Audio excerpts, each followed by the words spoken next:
It's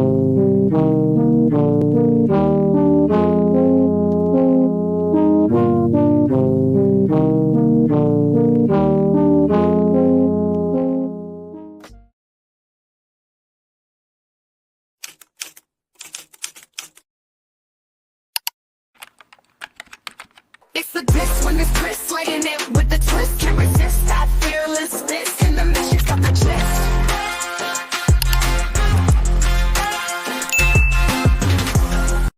2, 1. Here we go. So this is the Diss with Miss Chris, my first interview. It happens to be with my cousin. Welcome to my channel. We are going to be dissing things that we don't feel like are good for our culture or actually harm our culture, things that we need to bring awareness to.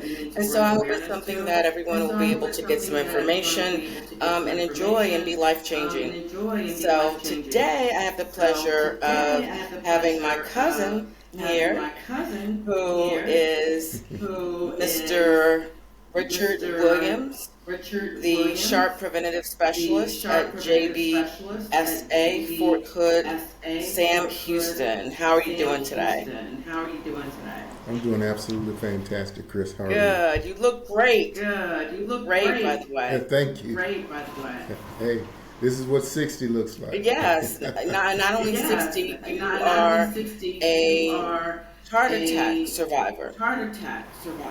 Yes, absolutely. And I think that is so important to bring awareness to people, especially men of color, because a lot of men of color may, just have a lot of misconceptions of what that looks like. So hopefully we can bring some more awareness to the fact that it can happen to anyone at any time. So, Yes, it can. were there any signs or symptoms that something wasn't normal with you? Not really. I remember the day it happened.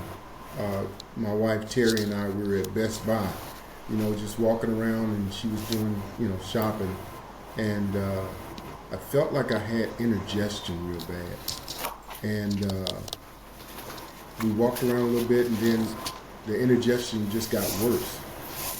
So I walked around outside to get some air, and nothing like the book answer of what a heart attack look or feels like. So I went and got some Tums. I took the Tums, a couple of Tums, and it went away. So as we finished shopping and we went back to the truck to take off to go, we were going to go to a movie. And when we left to go to the movie, I felt better,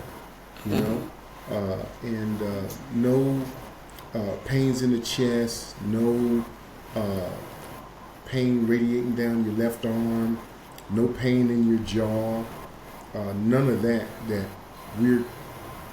we all understand those are all heart attack symptoms. Had none of those.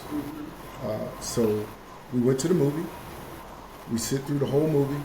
I ate a big old thing of popcorn and a slushie, all the stuff I wasn't supposed to be eating. And we came home and took a shower, went to bed. And when I woke up the next morning, I was sweaty, felt like I had ran a marathon. Wow. So I got up that morning and feeling like that, I got right back in the bed. Right? And this was Saturday morning. And then I felt a little better. We ended up going to my grandson's flag football game. We went to go see Bryson play football. We came back. I felt okay. Then that night I went to bed, woke up the next morning, which was Sunday. And again, I was real tired when I got up. So, me being me, I'm like, okay, I'll just rest today. It'll go away. I'll be fine. But I stayed in bed that whole Sunday. I didn't get up to eat, nothing. I stayed in bed the whole time. And after that, Monday morning, I'm going to work. I said, you know what? I'm going to stop by the hospital just home base and get them to check me out. And when I got in there, Now you got to realize this is Monday morning. The first, it started on Friday. So you didn't go to the hospital So- immediately? Right. I didn't go to the hospital until Monday morning. Oh, wow. And when I went to the hospital on Monday morning, they kept me, and they said, "Hey, we're gonna run these tests. How are you feeling?" They put me on the EKG, and they rolled me immediately to the back. And me and my medical background, I know that's not normal. So they rolled me to the back, and when they rolled me to the back, I told them, I said, "Hey, I need to call my wife." So I called my wife and told her that I went to the hospital and they're keeping me. And of course she panicked and she's on her way. And we're sitting there and I'm letting them do all the tests they're doing and they're checking me out. And I got my wife on the phone on speaker while they're checking me out. And one of the doctors just walked in and said, "Hey, Mr. Williams, I got good news and I got bad news." And I was like, "Huh?" I said, "Well, give me the bad news so I can look up to the good Yeah, I always news." say give me the bad news I first. always say give me the bad news first. Yeah, and he says, "Well, on Friday when you had that indigestion, you had a heart attack." And I was stunned, and I was like, no, you don't know, not me. I work out, I run, I'm in good health, I don't eat extremely bad, so I think I'm in perfect shape. He said, "No, sir, you had a heart attack on Friday, and I'm glad you came in on Monday because what we had to do, it looks like on the left bottom portion of your heart, that artery is closed." Oh, my goodness. Yeah. So when he told me that, I was like still in shock. And then by that time, my wife got there, and he told her, and she was in shock. And I think one of the key things is awareness, knowing the signs and symptoms is different for everybody, right? And for us, as a people, it's a silent killer for us. Yeah. From what we're raised on, eating, for how our diets are. A lot of us are overweight. A lot of us smoke. A lot of us drink. That just makes it worse. I didn't have any of those types of things. I didn't drink. I didn't smoke, and stuff like that. So that kind of helped me. So the diagnosis was that I had a mild heart attack.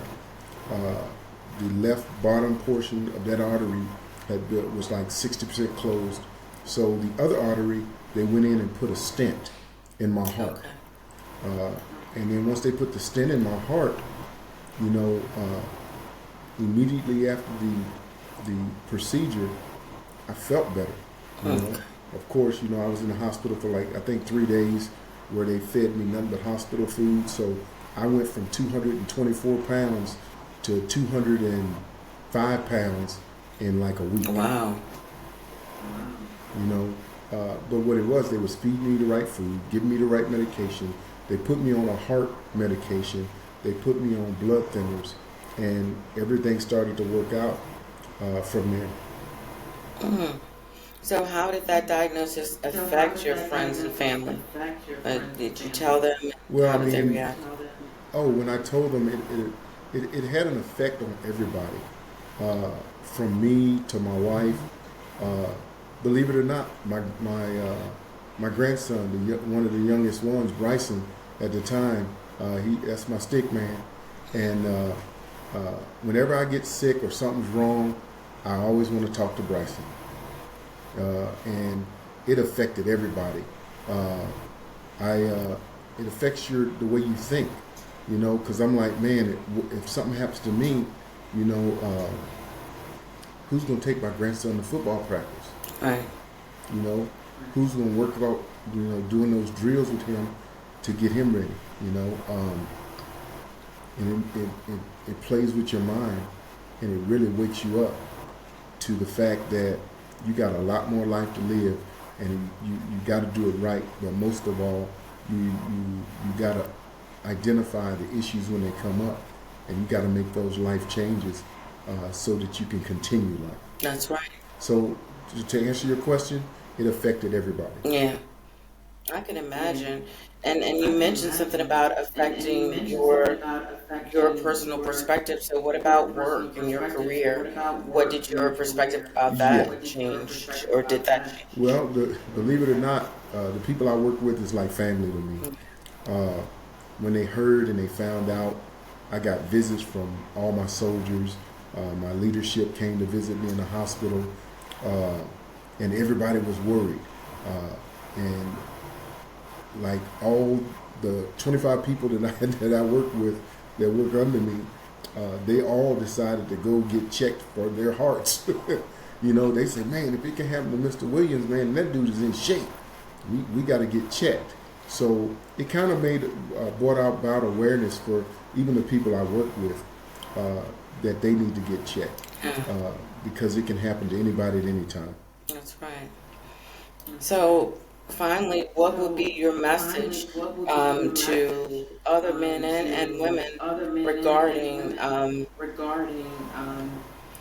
encouraging them to get regular exams, or what would be your overall message to someone um, that, especially a person of color that's more susceptible or has a higher fatality rate, or just anyone in general? What would be your message to them?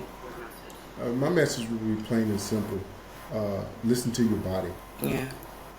You know, if you're an athlete and you work out a lot and you wake up one morning and you're super tired and that's out of the normal, you know, take a look at it and check it. When you have symptoms that are outside of your normal activity or that's outside of your normal well-being, you know, whether it be your heart, whether it be your mental well-being or your physical well-being, you know, take that stuff serious. And at the end of the day, you know, all you have is you, and you got to take care of you and your body, because if you can't take care of you and your body, then that leads you down the right path to take care of your family and your loved ones. That's the best advice I can give to anybody. Just pay attention to your body. Wow, that is the greatest advice I can. Is there anything else that you'd like to say? I mean, you've shared a great story with us, and I hope it does, and I believe it will change someone else's life. Well, I know that, you know, it is something that we don't really focus on until it happens to us, right? Just be aware and tell your story, because everybody's story is different. You know, when I was going through heart rehab, because I went through a 2-week heart rehab, and I was in there with folks that had open heart surgery, and I felt bad because I'm like, man, I just, you know, got a stent put in, you know, but there's other folks in here in my therapy, in my heart training class, that they had open heart surgery, you know, triple bypass, you know, and I learned from being in there with them every day that everybody's different. It affects everybody different, and people have different things. So just be aware, and just be, don't put off what you can have checked today, tomorrow, or 2 days from now, like I did, because it could well be your last. So just be aware of that. Well, I just want to thank you so much for sharing your story, and thank you for your time today. I appreciate everybody. Thank you. Thank you so much, and thank you guys for watching. Well, thank you for inviting me. Thank you for inviting me, and I hope this message reaches somebody that can help somebody. And thank you so much for having me. Oh, it's my pleasure. Well, you take care, and we'll talk soon, guys. All right, take Love care. you. Bye-bye. Love you. Love you too.